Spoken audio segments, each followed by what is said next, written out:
warahmatullahi wabarakatuh. Bertemu lagi dengan saya, Lia Nurpasana, dalam mata pelajaran Geografi. Hari ini kita akan membahas tentang struktur lapisan bumi dan karakteristiknya. Bumi terdiri atas beberapa lapisan. Lapisan terluar bumi berupa batuan yang keras dan padat. Sedangkan lapisan bagian dalam berupa material cair yang panas. Lapisan pertama bumi atau yang terluar adalah kerak bumi. Lapisan yang kedua adalah mantel bumi, serta lapisan yang ketiga adalah inti luar, dan lapisan yang paling dalam adalah inti dalam bumi. Kita akan membahas lapisan yang pertama, yaitu kerak bumi. Kerak bumi mengapung di atas lapisan selubung atau mantel yang bersifat plastis atau disebut juga astenosfer. Di dalam kerak bumi terdapat beberapa unsur kimia pembentuknya. Yang pertama ada oksigen sebanyak 46,6%. Yang kedua adalah silikon sebanyak 27,7%. Dan yang ketiga adalah aluminium sebanyak 8,1%. Yang kelima besi sebanyak 5,0%. Yang pertama kita akan membahas tentang kerak bumi. Lapisan kerak bumi terdiri menjadi kerak benua dan kerak samudra. Kerak benua ataupun kontinental crust adalah yang membentuk daratan. Ketebalan lapisan kerak benua sekitar 20-70 km. Batuan penyusun utama kerak benua adalah batuan granit. Kerak benua bersifat padat dan terdiri atas batuan beku seperti granit, andesit, batuan sedimen, dan batuan metamorf. Yang kedua adalah kerak samudra atau ocean crust. Ocean crust membentang di dasar samudra dengan ketebalan sekitar 5-10 km. Kerak samudra tersusun oleh batuan basalt. Kerak samudra yang tipis tersusun atas batuan yang lebih padat dan berat daripada kerak benua. Selanjutnya kita akan membahas tentang batuan pembentuk kerak bumi. Berbagai jenis batuan bersumber dari magma di dalam bumi. Ilmu yang mempelajari mineral dan batuan disebut mineralogi dan petrologi. Batuan pembentuk kerak selalu mengalami siklus, yaitu batuan mengalami perubahan wujud dari magma, batuan beku, batuan sedimen, dan batuan malihan, serta kembali menjadi magma. Nah, ini merupakan proses ataupun daur dari batuan. Yang pertama, magma di dalam bumi akan keluar melalui proses vulkanik dari gunung berapi. Magma yang keluar akan mengalami pendinginan dan pembekuan. Terjadilah batuan beku. Dari batuan beku akan mengalami pelapukan dan pengendapan. Maka terbentuk batuan sedimen. Batuan sedimen yang terkena panas serta tekanan akan berubah menjadi batuan metamorf. Dan batuan metamorf akan mengalami peleburan dan kembali lagi menjadi magma. Yang pertama yaitu batuan beku.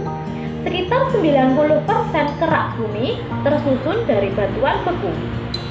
Magma yang mendingin dan mengeras akan membentuk batuan beku.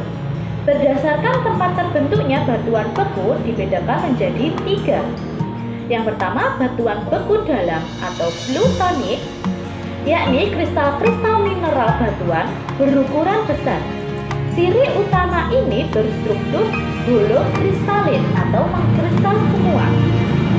Contohnya adalah batu granit, batu diorit, dan batu gabbro. Yang kedua, batuan beku gam atau korok. Terbentuk dari pembekuan magma yang lebih cepat di lorong ataupun saluran magma. sehingga menghasilkan kristal-kristal mineral batuan yang berukuran besar dan kecil. Contohnya batuan beku gang antara lain adalah batu porfit granit, porfitrit, dan porfit gabbro. Yang ketiga adalah batuan beku luar atau lelehan, terbentuk dari pembekuan magma di permukaan bumi secara sangat cepat sehingga tidak terjadi kristalisasi mineral batuan atau berstruktur amorf yang tidak berbentuk. Contoh batuan beku antara lain adalah batu andesit, basalt, batu obsidian, dan batu apel. Selanjutnya, batuan sedimen atau sedimentary rock. Batuan sedimen berasal dari pengendapan bahan organisme. Berdasarkan proses pembentukannya, batuan sedimen dibedakan menjadi 3. Yang pertama, batuan sedimen klastik merupakan batuan yang susunan kimiawinya berasal dari batuan asal. Contohnya ada batu pasir, batu lempung, dan batuan konglomerat. Yang kedua, batuan sedimen kimiawi merupakan batuan yang pengendapannya melalui proses kimiawi seperti pelarutan, penguapan, dan oksidasi.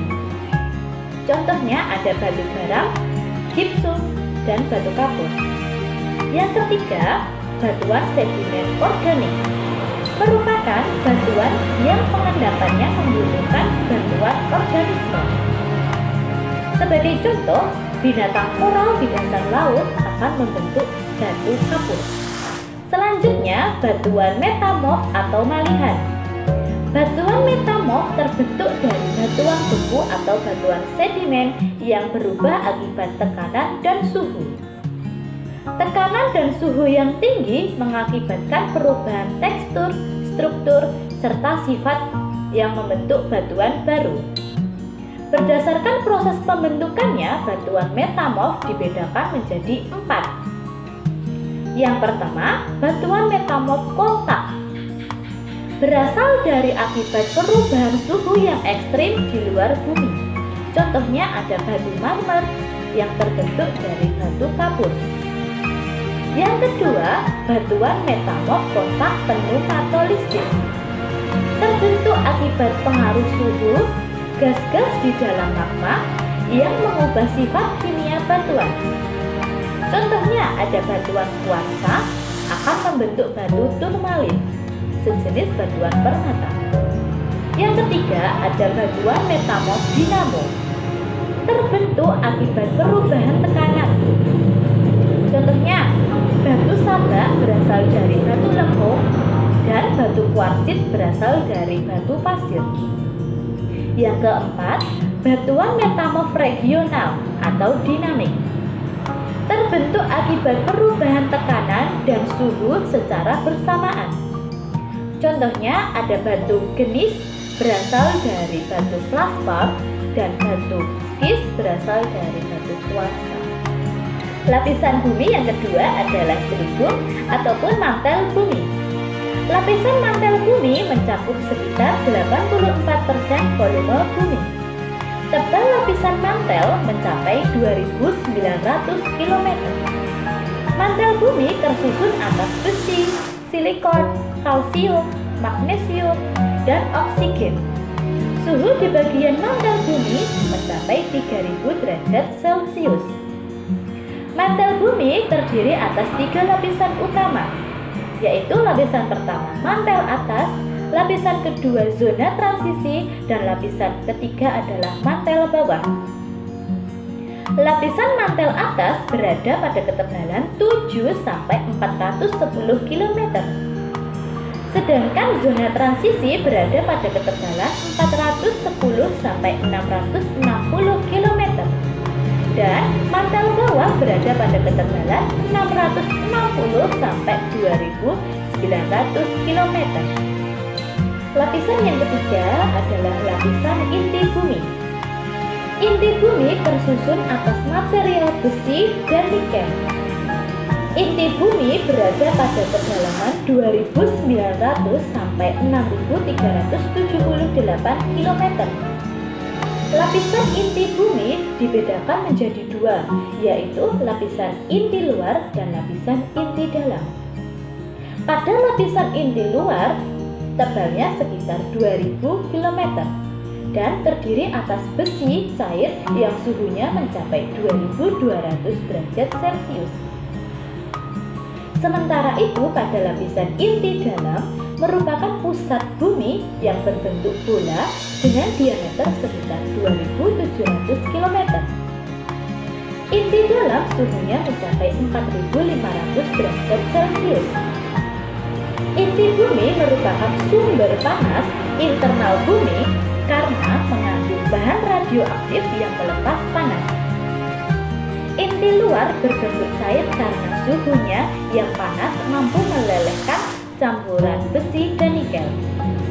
Inti dalam berbentuk padat meskipun suhunya lebih panas dari inti luar. Oke, sekian dulu untuk materi hari ini. Kurang lebihnya saya mohon maaf. Wassalamualaikum warahmatullahi wabarakatuh.